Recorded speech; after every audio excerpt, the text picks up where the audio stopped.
화제가 된 사건, 사고 소식 짚어보는 아침의 이슈 시간입니다. 네, 최진영 변호사, 조현삼 변호사와 함께 자세한 이야기 나눠보도록 하겠습니다. 안녕하세요. 안녕하십니까?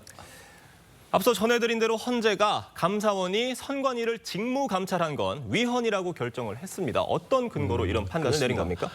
결국 대통령 소속 어떻게 보면 감사원이 예. 헌법상 독립된 기관인 선거관리위원회를 조사를 한다고 하면은 네. 결국 정치적 중립성이나 독립성에 영향을 미칠 수 있기 때문에 그와 같은 감사원의 감사는 사실 헌법의 조직에 비춰가지고 이것은 위헌이다 이렇게 판단을 했습니다. 예. 하지만 그런 부분과 관련해 가지고는 비판의 여지가 상당히 큰 것이 지금 감사원법과 헌법에 따를 경우에는 감사원은 공무원의 직무에 관해서 감사할 수 있다라고도 돼 있거든요. 예. 그 공무원이 그냥 어떻게 보면 행정부 소속 공무원에 대해서만 하는지에 대해서는 논란의 여지가 있다는 것이 학계와 어떻게 보면 법조계의 상당한 비판인데 그럼에도 불구하고 어제 헌법재판소 같은 경우에는 8분 헌법재판관님들의 만장일치된 결정으로 나와서 사실 내부적으로 정치적으로 상당한 논란이 되는 것도 사실인 것 같습니다. 예. 네, 일단 헌재의 판단은 존중하지만 감사원도 선관위를 감찰할 수 없다고 하면 앞으로 선관위는 누가 어떤 기관이 감찰할 수 있는 건가요? 헌재 이번 결정이 헌재 이번 결정이 예. 선관위의 이런 감찰에 대해서 면죄부를 준 건 아닙니다. 물론 외부 감찰이 현재로서는 불가능하다는 것을 지적을 한 것이고요. 선관위 내부적으로 이 문제를 반드시 해결할 필요성은 분명히 있다라는 것이고요. 그렇기 때문에 선관위 차원에서는 내부 감사위원회를 설치해서 이를 통해서 이러한 위법 사항을 따져보겠다는 것인데 제가 생각하기에는 그 부분만은 아마 부족한 부분 분명히 있을 겁니다. 만약에 내부적으로 이런 것들이 걸러졌다면 지금처럼 이러한 갈등과 분쟁이 발생하진 않았겠죠. 그렇죠. 그렇기 때문에 네. 저는 외부가 적극적으로 이 문제에 대해서 개입할 필요성은 분명히 있다. 그렇기 때문에 관련해서 국회의 국정조사라든가 그다음에 권익위의 조사라든가 그다음에 수사기관의 수사도 선관위가 이런 부분들을 폭넓게 받아들이고 진행할 필요가 있지 않을까 하는 생각도 듭니다. 지금 그런데 그런 자체 조사나 내부 감찰이 지금까지 잘 이루어졌다면 예. 이런 채용 비리라든지 이런 여러 가지 비위들이 일어났겠느냐 이런 지적도 있어요. 고양이한테 생선을 맡긴 격이다. 그것 아니겠습니까? 제가 어제 관련된 자료를 봤더니만 작년에 9급 선관위에 네. 공개 공채를 하는데 경쟁률이 얼마인지 아십니까?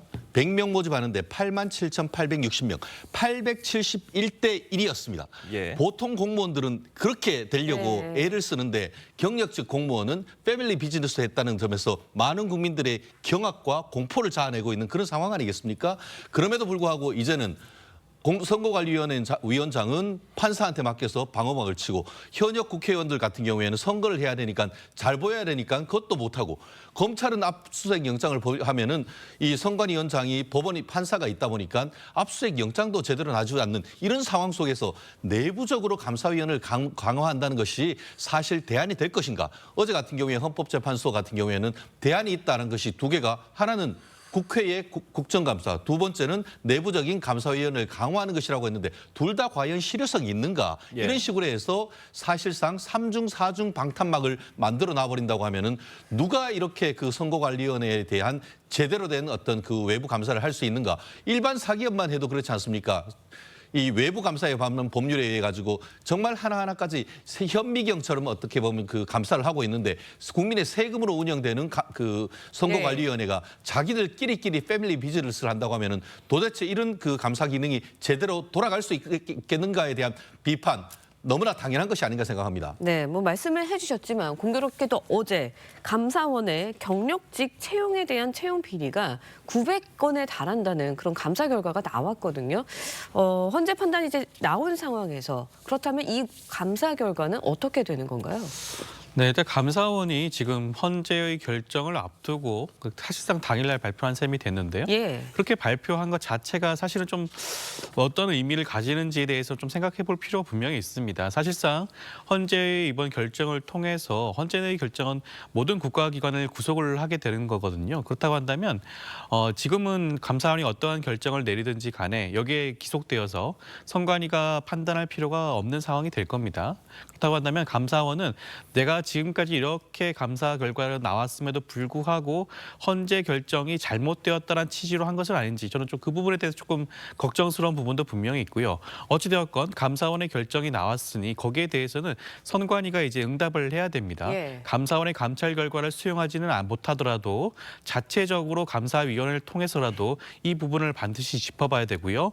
자체적으로 해결할 수 없다면 외부 기관의 도움을 받아서라도 이 부분을 반드시 해결해야 되지 않을까라는 생각이 듭니다. 지금 저희가 뭐 화면으로도 봤는데 선관위 직원들이 감사 과정에서 예. 선관위는 가족회사다 이런 말까지 한 것으로 지금 감사 결과 드러나면서 네. 굉장히 기강 해이가 너무 심각한 게 아니냐 이런 지적들 나오고 있는 상황이에요. 지금 이런 선관위 채용 비리를 막기 위한 특단의 대책이 필요해 보이는 상황인데 어떻게 보세요? 그렇습니다. 이 정도면 막가자는 것이냐 이런 얘기가 되지 않습니까?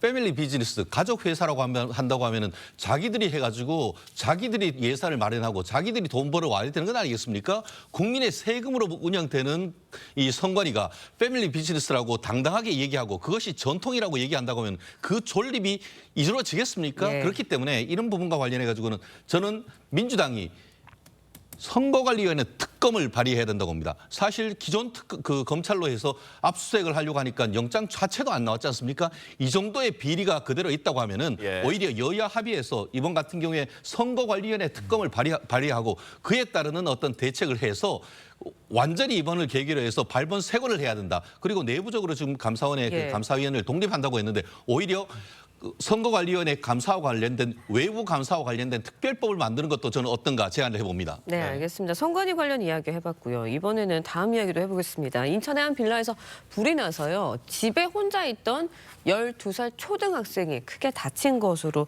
전해졌습니다. 참 안타까운데 화재 당시에 아이를 도와줄 사람이 없었다는 건가요? 당시 상황이 어떤 그렇죠. 건가요? 12세 아이 여자아이가 예. 초등학생 여자아이가 혼자 집에 있었다고 하는데요. 어머니의 경우에는 일터로 나갔었고 아버지는 신장 투석을 위해서 병원에 간 것으로 보여집니다. 그렇다 보니까 혼자 남아있던 자녀가 아마 뭐 여러 가지 보도에 따르면 뭐 라면을 끓인 번호에 예, 그런 흔적이 나와 있다고 있다고 하죠. 하는데 아마 혼자 있다 보니 그런 라면 같은 걸 끓여 먹기 위해서 불을 지피다가 아마 사고가 난 게 아닌가라는 생각이 드는데요. 굉장히 안타깝죠. 만약에 한 명의 보호자, 꼭 부모가 아니어도 되지 않겠습니까? 예. 한 명의 어른인 보호자만 있었다고 하더라도 이러한 사고를 미연에 방지할 수 있었을 텐데 참 안타까운 사연이 아닌가 생각이 듭니다. 네. 조윤선 변호사님께 이어서 질문 드려보면 지금 복지 사각지대 네. 수급 자격이 되지 않아서 지원을 못 받는 가정들에 대한 지원이 더 필요해 보이는데 이 부분은 어떻게 보세요? 그렇죠. 지금 현재 우리 정부의 경우에는 여러 가지 조치를 취하고 있긴 합니다. 여러 가지 시그널을 통해 가지고 여기에서 3가지 이상이 부합하는 경우에는 위기 가구라고 예. 선정을 하고 이런 여러 가지 조치를 취하기 위해 접촉을 하고 있는데요. 지금 해당 사건의 경우에는 그런 해당 가구의 부모들이 이러한 지원을 일단 지원 신청을 하지 않았다고 해요. 그렇기 때문에 어떻게 보면 이런 부득이한 사고가 발생한 건 아닌가 생각이 들고요. 또 하나 말씀드리고 싶은 것은 현재 우리나라가 뭐 늘봄, 돌봄 같은 여러 가지 정책을 시행하고 있긴 하지만 아직까지 여기에 대한 혜택을 받지 못한 가구가 굉장히 많습니다. 그런 것들을 좀 폭넓게 지원을 해서 이러한 사고가 발생하지 않게 방학 중에도 이러한 가구들이 발생하지 않는 그런 정책을 좀 실행하는 게 맞지 않을까 하는 생각도 듭니다. 네, 최진영 변호사, 조연삼 변호사 두 분과 말씀 나눴습니다. 여기까지 듣겠습니다. 감사합니다. 고맙습니다.